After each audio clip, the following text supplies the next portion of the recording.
Dans les coulisses du pouvoir. Dans les coulisses du pouvoir. Le décryptage de l'actualité sur Galaxy Media Radio.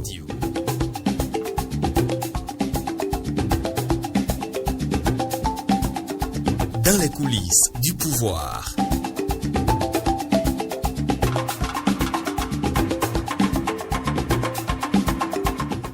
Mesdames, Messieurs, bonjour et merci de nous choisir. Merci de choisir Galaxy Media Radio. Bienvenue dans votre émission, dans les coulisses du pouvoir. À la présentation, je suis Axel Herman Abalo. De l'autre côté, Fériol Durand va nous accompagner donc tout au long de ces 52 minutes. Mesdames, Messieurs, bonjour une fois encore à nouveau. Bienvenue sur Galaxy Media Radio. Nous sommes à quelques semaines de la fin du mandat du 4e président de la République de l'ère du renouveau démocratique.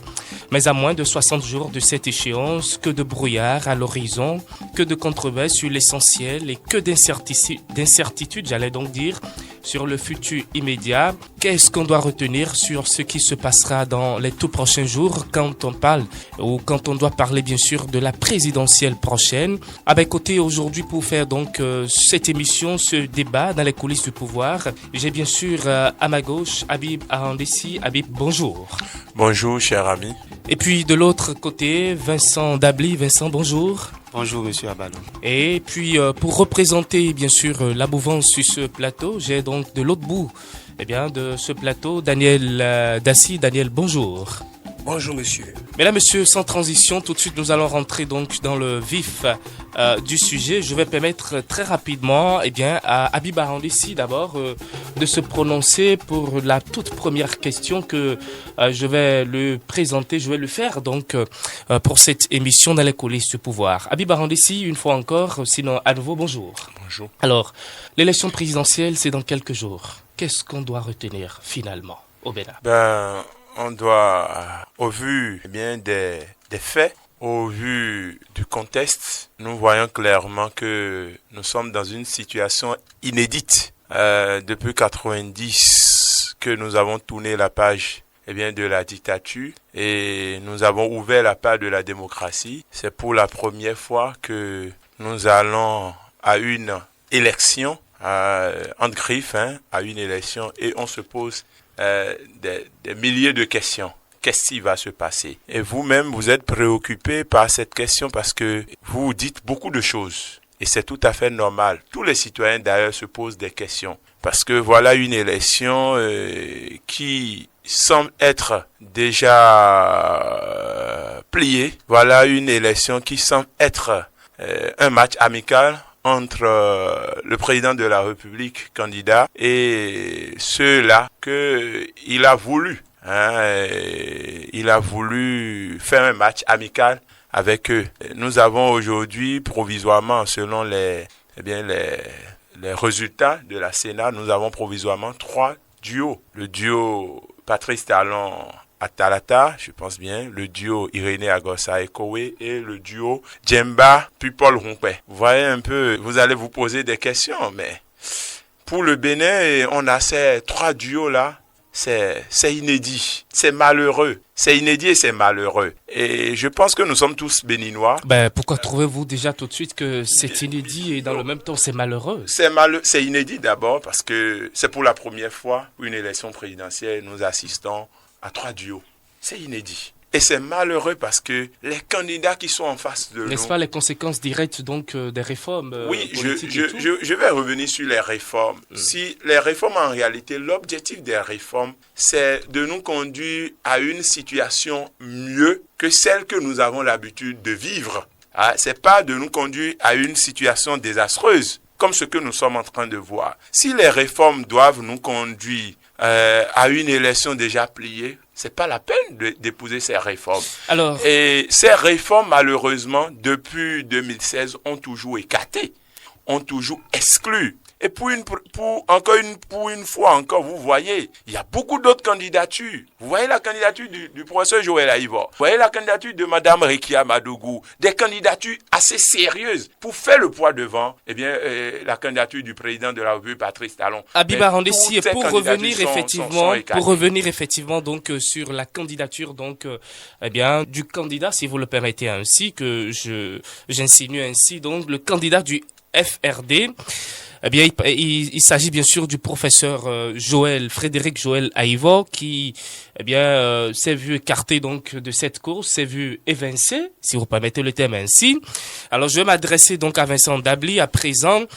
Qu'est-ce qu'on reproche concrètement à ce duo Frédéric Joël Aïvo et puis Kérékou? Merci monsieur le journaliste. Avant de répondre à votre question, je tiens à me présenter. C'est Vincent Dabli. Allez-y. Je suis le deuxième coordonnateur national du mouvement Les Messagers du professeur Frédéric Joël Aïvo. Donc nous travaillons depuis un bon moment avec le professeur pour la conquête du pouvoir. Et vous avez posé la question à savoir qu'est-ce qu'on reproche au candidat, le professeur Frédéric Joël Aïvo. La Sénat, dans sa notification des rejets des dossiers des candidats, a informé l'opinion publique que majoritairement les candidats qui ont vu leur dossier rejeté souffrent soit de manque de parrainage, certains souffrent de non-paiement de caution. Mais en ce qui concerne le président Frédéric Joël Aïvo, le seul élément qui manque dans le dossier du duo Frédéric Joël Aïvo et Moïse Kérékou, c'est les parrainages. Et je crois que ce n'est pas que le professeur n'a pas fait des démarches pour avoir les parrainages. Le front dont il est membre a mené des démarches pour avoir ces parrainages, mais malheureusement, nous avons constaté que les députés n'ont pas souhaité parrainer le candidat. Alors, sur ce volet, si vous le permettez très rapidement, je vais revenir à vous, Abiba Randessi, avant de retomber donc sur le représentant donc de la mouvance présidentielle, Abiba Randessi.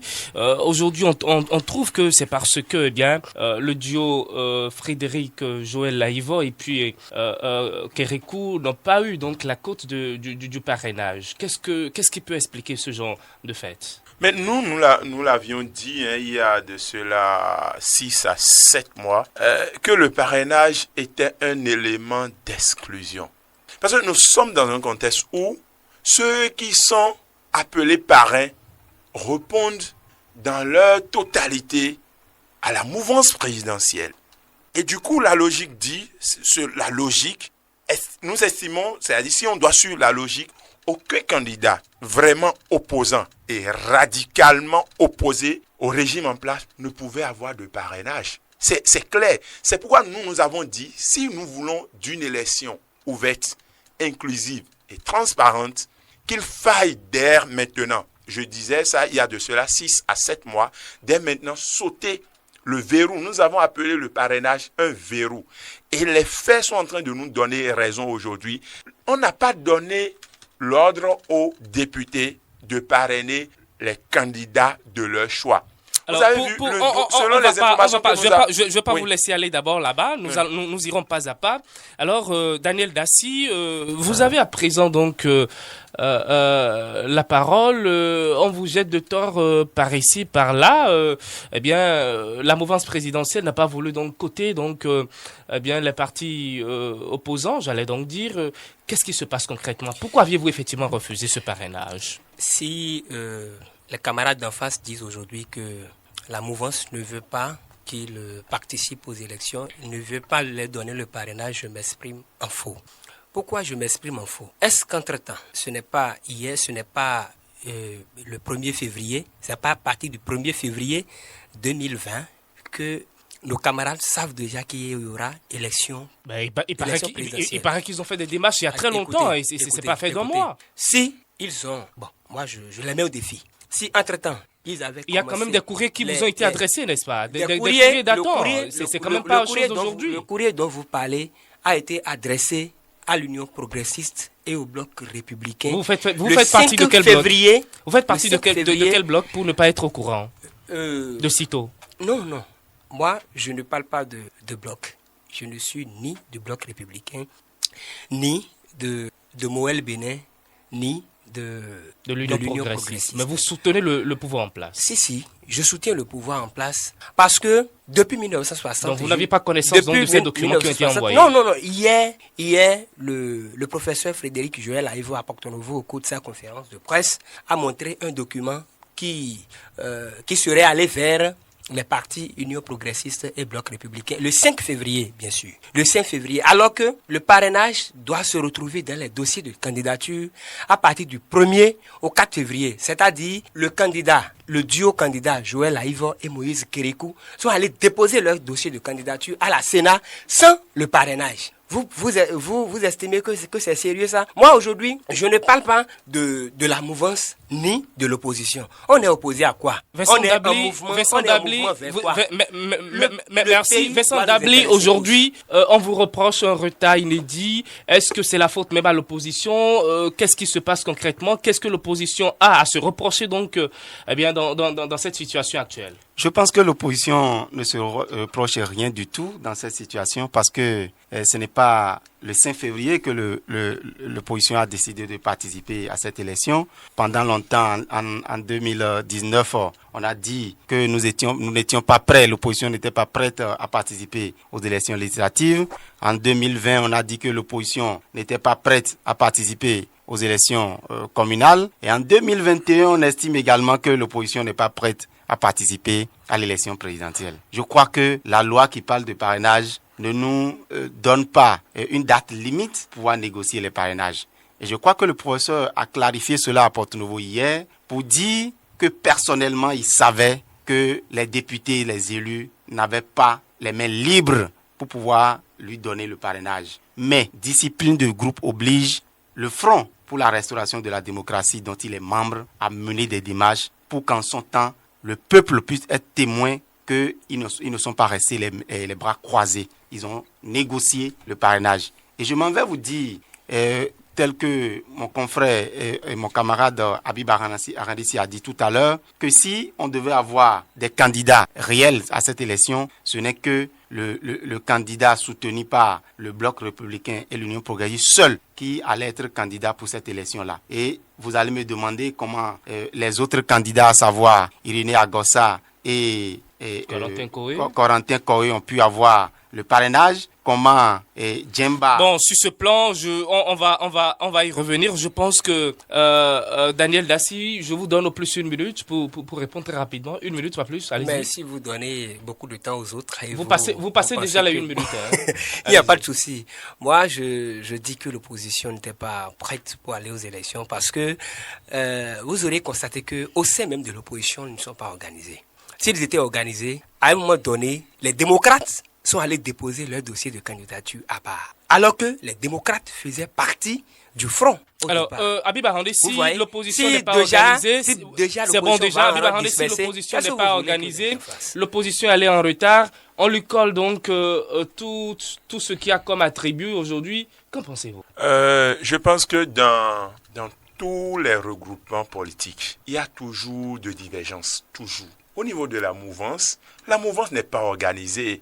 Au niveau du Bloc républicain, au niveau de l'Union progressiste, c'est le désordre total. Sauf que il y a un monsieur qui a le pouvoir et qui détient un certain nombre d'éléments pour faire soumettre tout le monde. C'est tout. C'est la seule différence entre l'opposition et la mouvance. Longtemps, moi, j'ai attaqué la mouvance pour dire nos aînés ne sont pas unis, nos aînés ne se comprennent pas. Mais j'ai remarqué que c'est toute la classe politique béninoise qui est ainsi. Vous voyez, quand on me dit que l'opposition, il faut être novice en politique pour dire que l'opposition doit se mettre forcément en un seul bloc. Nous avons fait l'expérience dans ce pays. Le jour que Talon descend du pouvoir, sachez-le, Union progressiste disparaît, Bloc républicain disparaît. Parce que le Bloc républicain et Union progressiste, c'est ce que nous avons vu sous Yahi qu'on appelle FCBE. C'est ce que nous avons vu sous Kéré qu'on appelle UBF. C'est le pouvoir qui retient les gens.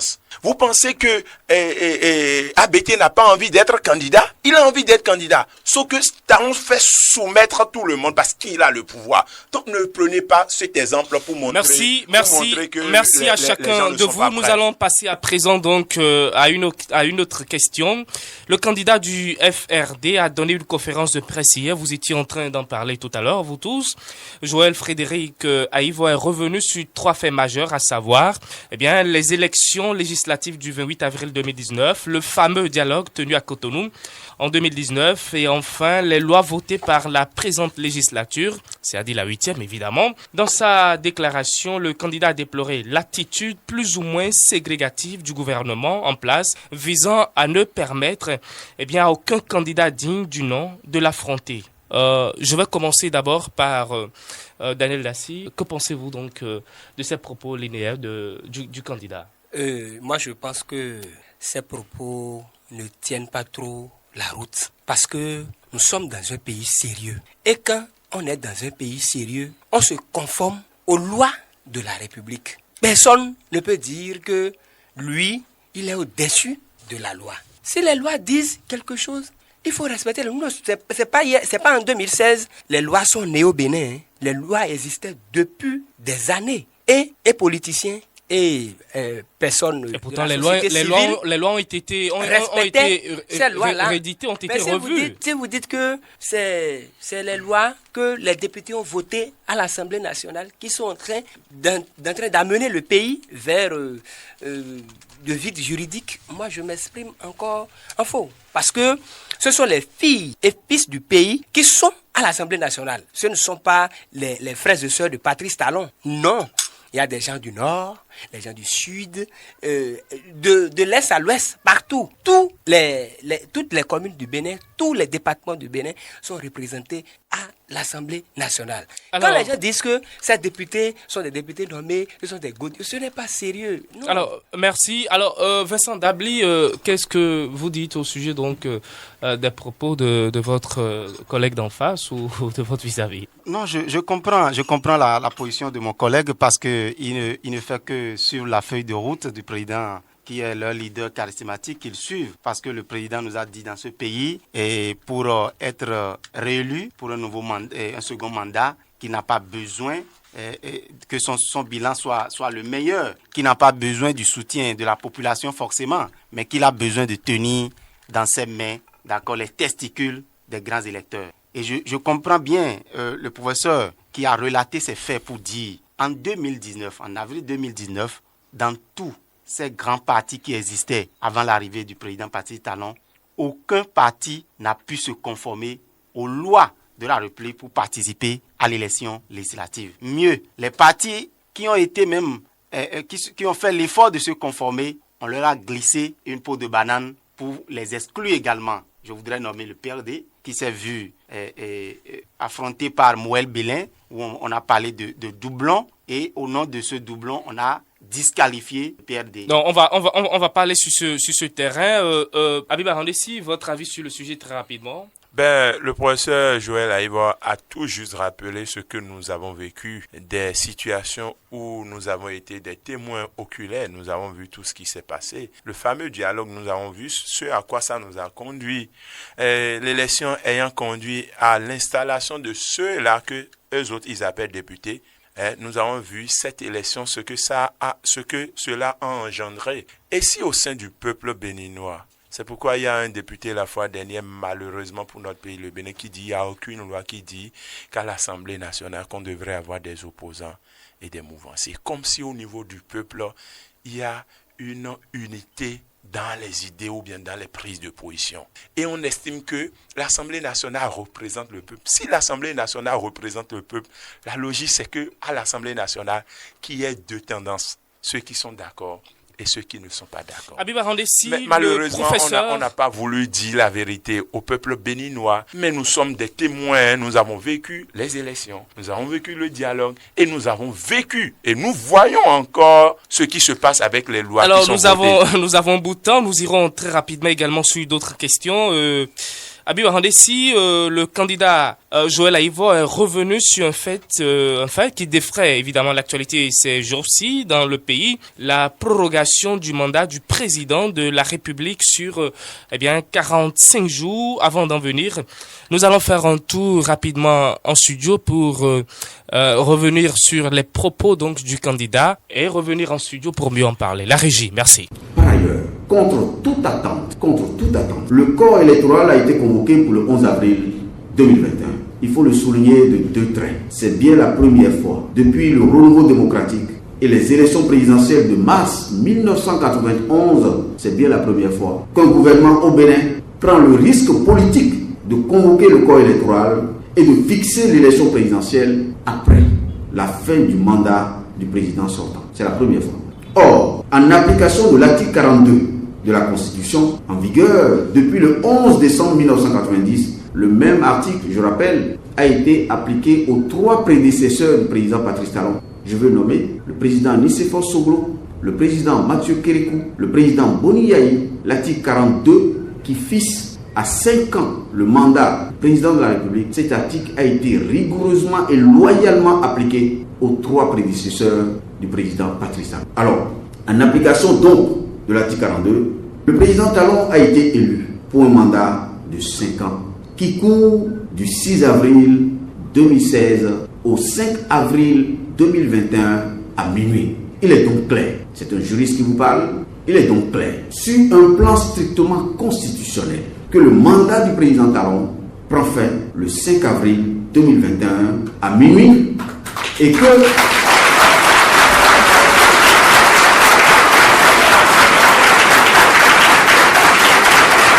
ce mandat prend fin le 5 avril 2021 à minuit et que la convocation du scrutin présidentiel pour le 11 avril 2021 est une forfaiture. Cette prorogation frauduleuse du mandat du président de la République est un précédent grave qui présente, je pèse mes mots, qui présente pour le chef de l'État lui-même, pour les institutions de la République, voire pour le pays lui-même, qui présente un fort risque d'instabilité. Merci, chers invités. Vous avez eu le temps donc d'écouter les propos. C'était à l'instant les propos du professeur Frédéric Joël Aïva. Il est candidat à la présidentielle donc à la présidentielle donc d'avril prochain.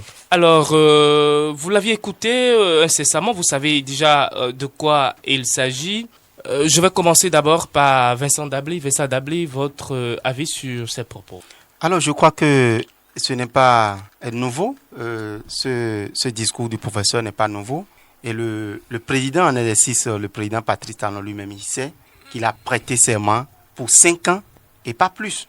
Et donc si le professeur lui rappelle que son mandat finit impérativement le 5 avril 2021 à minuit, c'est pour attirer son attention et attirer l'attention du peuple béninois sur le fait que nous ne souhaitons pas qu'il y ait un vide juridique, nous ne souhaitons pas qu'il y ait des situations ingérables dans le pays et donc il faille que le président de la République puisse revoir sa copie pour que cette situation que nous déplorons n'arrive pas à la nation. Habib Arandessi, 45 jours de plus, ce n'est pas partagé la vie là. Et je ne le partage pas.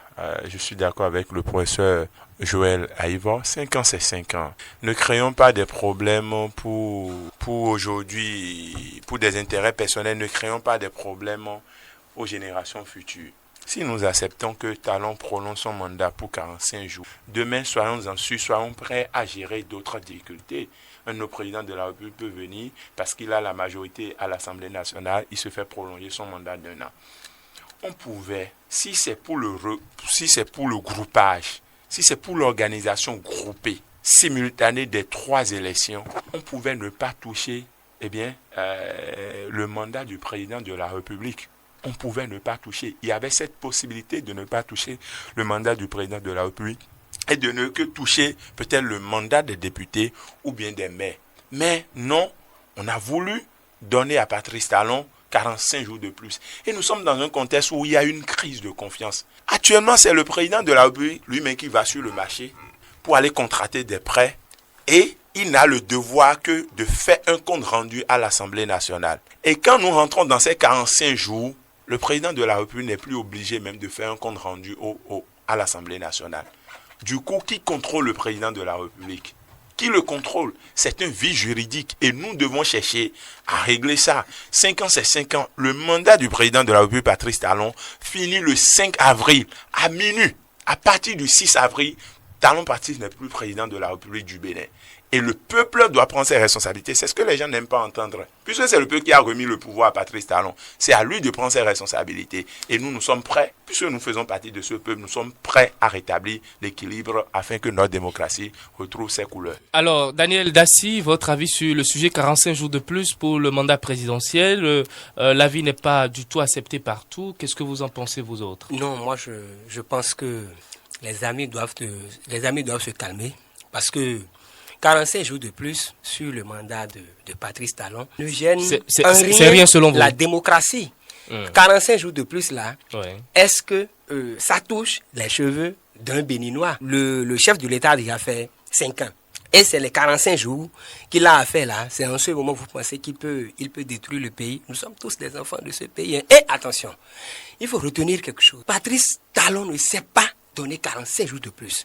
Ce sont les élus du peuple, les représentants du peuple béninois qui ont touché le code électoral. Qui vous appelez les les députés, représentants? bien sûr, de la 8e Alors, les représentants, députés de la 8e législature. Et effectivement, si on doit parler, qui ont voté si on doit parler évidemment donc de ces représentants dont vous faites cas, l'avis aussi n'est pas partagé là-dessus parce qu'il paraît qu'il serait nommé. Ça court dans toutes les rues.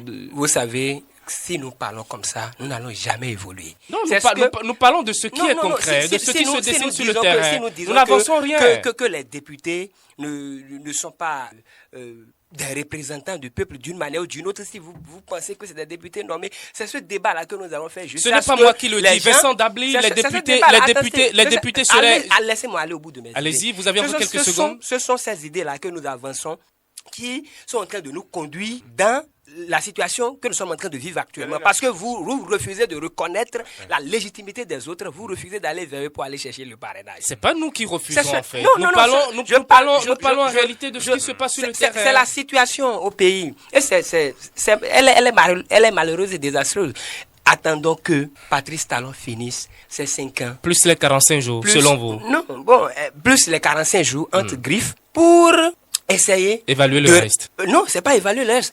Essayer de ramener le pays dans de pendant ce temps, il y aura pas de situation. Il y aura pas de vide juridique. Il y aura pas de vide juridique. Il y aura aucun souci selon vous. Pas du tout. Il faut avancer. Il faut avancer vers les grandes démocraties. Les élections individuelles que nous avons l'habitude de vivre depuis 1990 n'avance pas le pays parce que aujourd'hui vous avez vu le projet affatage un peu partout. Le pays est propre. Bon, merci. Donc il faut économiser de l'argent pour le pays et organiser. Je vous comprends dans votre posture. Alors Vincent Dabli, c'est un peu ça la situation aujourd'hui. Qu'est-ce que vous en dites vous autres? Bon, mon ami d'en face ne m'étonne pas parce que c'est ce que nous entendons dans leur bouche depuis quelques moments. Et nous avons en face du président Talon le professeur Frédéric Jola-Ivor qui est un médecin de la Constitution. Ce n'est pas juste un intellectuel qui s'est levé pour dire qu'il veut débattre avec le président Talon. Donc, il faut que les amis de Mouvancier puissent comprendre que la loi ne dispose que pour l'avenir. La loi n'est pas rétroactive. Donc, même si la Constitution est touchée, on ne peut pas se permettre de penser que parce que la Constitution a été touchée, le président ayant prêté serment sur la Constitution de 1990 doit bénéficier de 45 jours. Ce n'est pas possible. Et tout à l'heure, mon cher ami a dit, nous refusons la légitimité des députés et c'est pourquoi nous ne voulons pas aller négocier le parrainage. Je voudrais demander à mon cher ami, est-ce que lorsqu'un citoyen décide, il dit je ne veux plus de l'impôt, est-ce qu'on ne peut pas lui réclamer l'impôt parce qu'il a dit qu'il ne veut plus de l'impôt? Lorsqu'un citoyen dit « je ne veux plus de la justice », est-ce qu'on ne peut pas lui rendre justice? Lorsqu'un citoyen dit « je ne veux plus de la santé », lorsqu'il tombe malade, on ne peut pas le soigner. Donc, ne vous cachez pas derrière les mots pour dire « on ne veut pas se conformer ». Nous avons décidé de nous conformer. On dit encore que nous ne voulons pas nous conformer. Nous avons décidé de nous conformer. En faisant le duo, c'est le nouveau code électoral, c'est la nouvelle constitution qui prévoit le duo. Donc nous avons dit, pourquoi ne nous disent pas que nous n'avons pas manifesté notre volonté de participer à l'élection, nous allons nous conformer aux lois de la République. C'est ce que nous avons fait. Et il faut que les amis d'enfants cessent de dire que la loi permet au président de faire 45 jours de plus. 5 ans, c'est 5 ans. Daniel Dassy, ma prochaine question s'adresse directement à vous. Je vais citer très rapidement le candidat, le professeur Frédéric Joël Aïvo, qui disait hier, la Sénat doit la vérité et toute la vérité à notre peuple. Qu'est-ce qu'on peut comprendre par là, Daniel Dassy? On peut comprendre par là que les hommes qui sont à la Sénat sont des hommes de confiance. Ah ouais. À qui, c'est des personnes à qui on peut faire confiance. C'est-à-dire, on ne s'est pas levé pour aller déposer n'importe qui à la Sénat. Le professeur Emmanuel Alors, Diallo dans le cas d'espèce, pourquoi doit-on parler encore de vérité si entre-temps on doit leur faire confiance? Non, le professeur a dit que la Sénat doit la vérité au peuple, bien sûr. Ça veut Et dire qu'il y a quelque chose qui est caché. La Sénat ne fait que dire la vérité depuis... La Sénat n'a jamais menti. Autrement, on n'a rien à reprocher à la Sénat selon vous. Non, pas du tout. Encore que les décisions de la Sénat sont susceptibles du recours. Bien sûr. Merci. Abiba Handessi, ce sont là donc les propos du candidat, professeur Frédéric Joël Aïvo, qui dit que la Sénat doit une vérité, sinon des vérités au peuple béninois. Je pense que l'exercice, l'effort de mon ami est à féliciter parce que ce n'est pas facile. Ce n'est pas facile d'aller contre soi-même, d'aller des fois contre la vérité. Et à un moment donné, on se dit, bon, je suis déjà dedans, je suis obligé d'avancer ainsi. Nous savons tout ce que cette Sénat a causé à notre très cher pays, le Bénin. Les fautes mineures, les fautes majeures, vous avez oublié tout ça là. Et je dis, quand on nous parle, vous voyez, notre peuple, le réel problème de notre peuple, et qui permet d'ailleurs aux imposteurs de continuer leur forfaiture, c'est que notre peuple n'a pas un grand niveau en matière, n'est pas mature, vous voulez dire? Non, est-ce que c'est une question de maturité?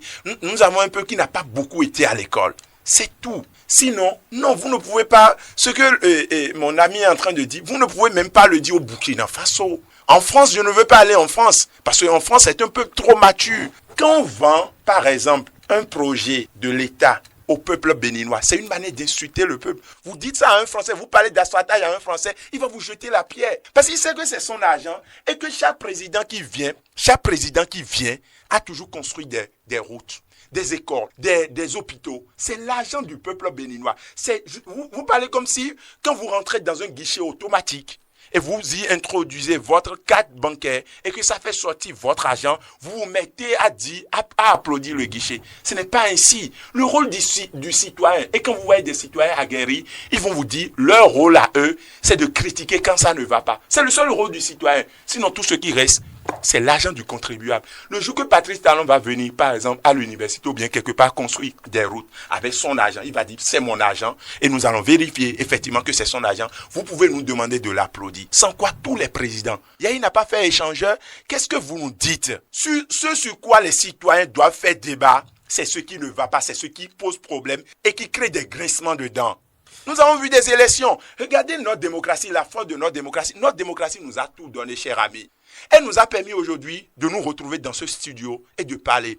Et elle n'a jamais empêché un président de la République de construire des écoles, d'avancer, de faire le développement. Et cette démocratie, elle est tellement formidable qu'elle a permis à un ancien exilé politique, de revenir en 2015 et de prendre le pouvoir en 2016. Vous voyez les merveilles de cette démocratie. Et c'est cette démocratie que vous faites, c'est-à-dire vous montez notre démocratie, chèrement acquise au prix du sang contre le développement. Comme si les gens, quand ils parlent, on se dit, cette démocratie ne nous a jamais conduit à un développement. Mais arrêtez de mentir. Cette démocratie a permis de construire des échangeurs. Et le développement, c'est les routes, c'est les écoles, c'est les allocations universitaires. Arrêtez de mentir au peuple béninois. Merci parce que beaucoup. l'histoire est têtue. Je voudrais dire, l'histoire est têtue. Et demain, tout ce que nous faisons, nous avons deux choses comme baromètre. Nous sommes biologiques et nous avons une histoire qui retient nos noms. Nous sommes biologiques. Demain, qui dit, nous ne serons plus là. Et ce sont nos enfants qui viendront compter notre histoire. Arrêtons de mentir au peuple béninois. Vous organisez des élections depuis 3 ans et vous estimez que les gens ne sont jamais prêts. Qui ne veut pas aller à l'élection? Merci Abiba Ahandessi. Alors Vincent Dabli, des contacts auraient été pris avec certains membres de l'opposition à qui des députés et maires auraient promis le parrainage. Je n'invente rien, vous convenez avec moi. Est-ce à dire que même dans le camp de la mouvance présidentielle, certaines autorités ne sont pas du côté du chef de l'État? Mais c'est normal. Je crois que le professeur Frédéric Joël Aïvo a balisé le terrain. Il s'est levé très tôt pour montrer au peuple béninois que tout n'est pas encore perdu. Il a eu le courage de dire « Je veux aller aux élections, je veux débattre avec le président de la République ». Et il a fait du chemin, et sur son chemin, il comprend que les députés et les élus communaux sont les seuls qui puissent quand même l'aider à finaliser son projet. Mais je crois que ce n'est que après ces réactions, après cette volonté du professeur Frédéric Joël Aïvo, que certains députés que je voudrais nommer Orden Aladati est monté au créneau pour dire « Je suis prêt à parrainer un candidat de l'opposition ». Ce n'est pas nous qui l'avons dit, mais depuis 2 ans que le professeur s'est levé et qui dit « Je suis prêt à aller aux élections », il dit « Je suis prêt, tout mon dossier est prêt ». Aucun député n'est prêt aujourd'hui à le parrainer. Ce n'est pas une question de confiance. La possibilité pour nous, avec les 160 grands électeurs, nous pouvons avoir 10 candidats aux élections. Mais aujourd'hui, nous en avons combien? Nous avons 3 duos.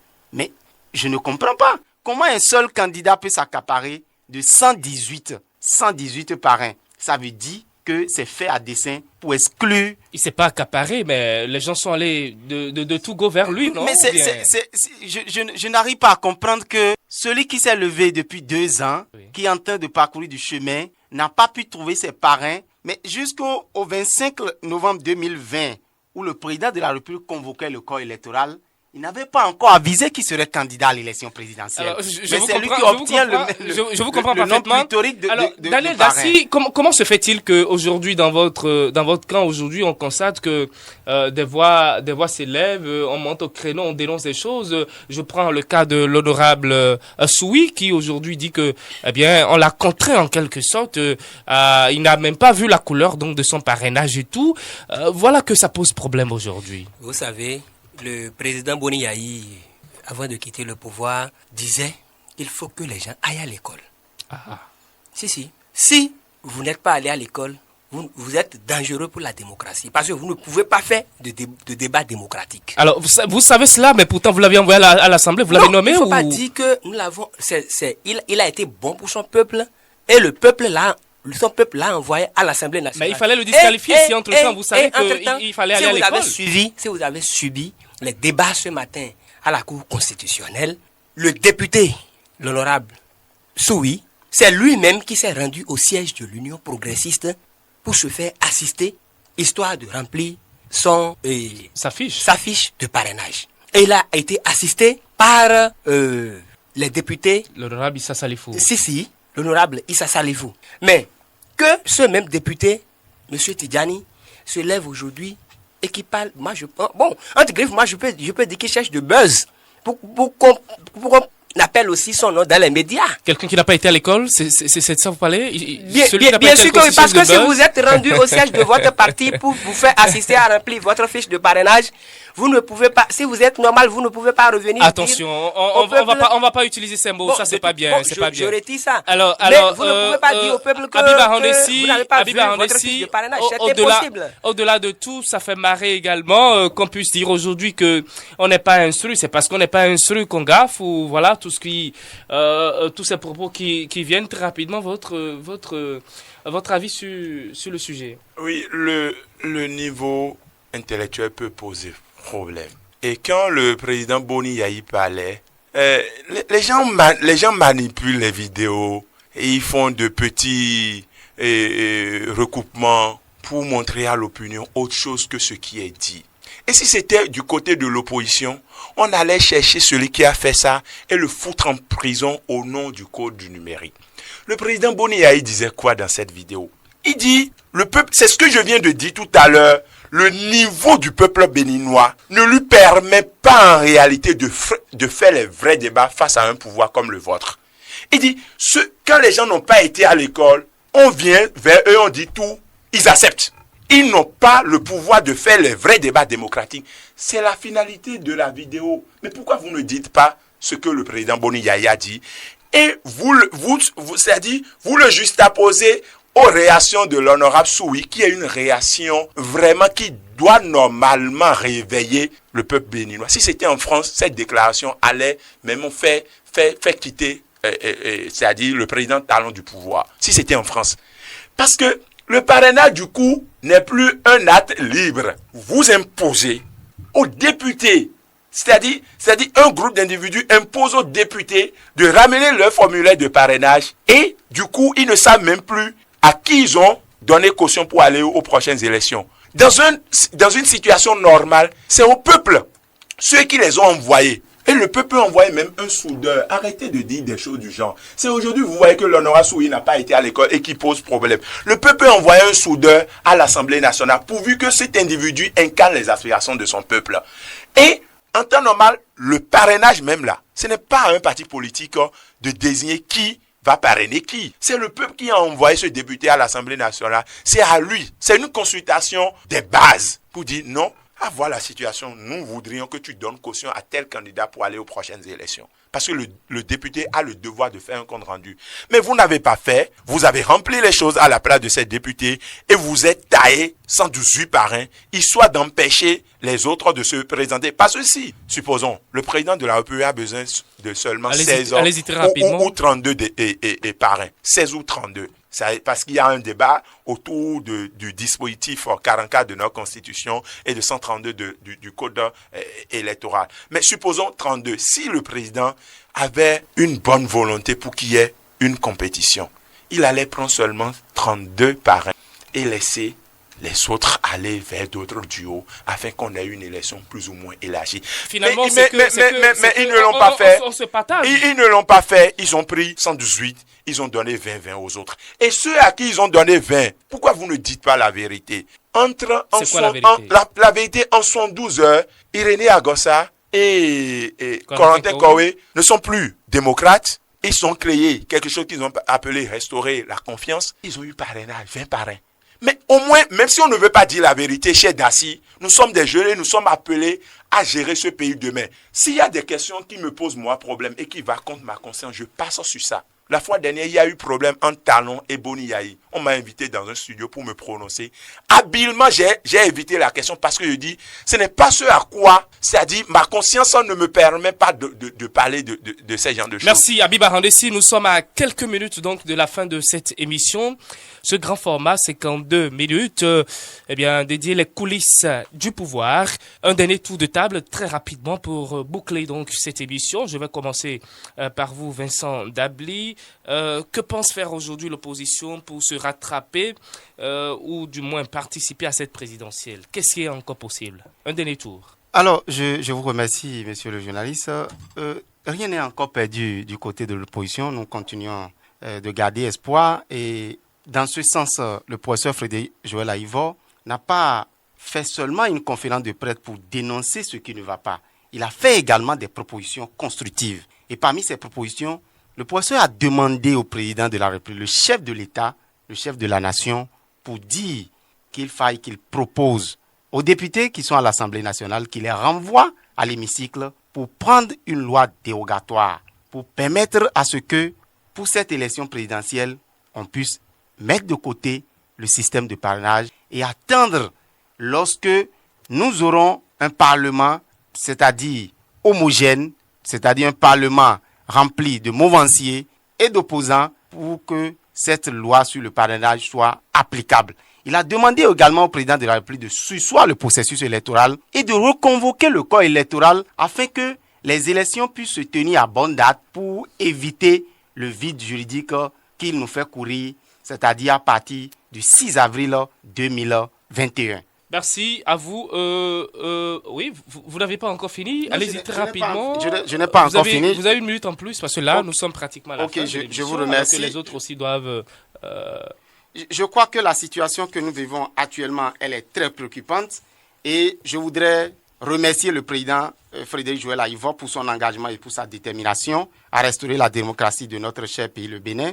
Je voudrais également exhorter le chef de l'État à écouter les propositions constructives du professeur Frédéric Joël Aïvo et à nos militants, c'est-à-dire les militants de l'opposition en général et en particulier les militants qui soutiennent le président Frédéric Joël Aïvo, je voudrais leur demander d'être sereins, que rien n'est encore perdu. Merci. Nous allons étonner le monde comme on a toujours positivement fait. D'ailleurs. Merci. Alors, Daniel Dassy, qu'est-ce que vous pensez que le gouvernement, votre gouvernement, vos représentants peuvent encore offrir aujourd'hui donc à l'opposition afin de les racheter? Vous pensez que quelque chose est encore possible? Vous les avez déjà écartés carrément? Ce n'est pas une question de rachat. Le Bénin est à la croisée des chemins.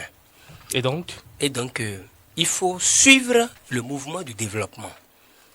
Il ne faut pas, c'est-à-dire à cause... Ne jouez pas sur les mots, qu'est-ce que vous voulez dire concrètement? Il faut suivre le mouvement du développement, c'est-à-dire si il y a quelqu'un qui se met devant tout un grand groupe de personnes pour faire évoluer le pays, il ne faut pas rester derrière les questions liées à la politique pour dire il faut faire barrière à cette personne d'évoluer. Puisque pour les élections auront lieu le 11 avril prochain avec deux partis de l'opposition, bien sûr, en face d'une seule personne, le président Patrice Talon. Merci. Donc, le peuple peut décider à partir des urnes. Merci à vous. Et puis, pour finir, Abiba Randessi.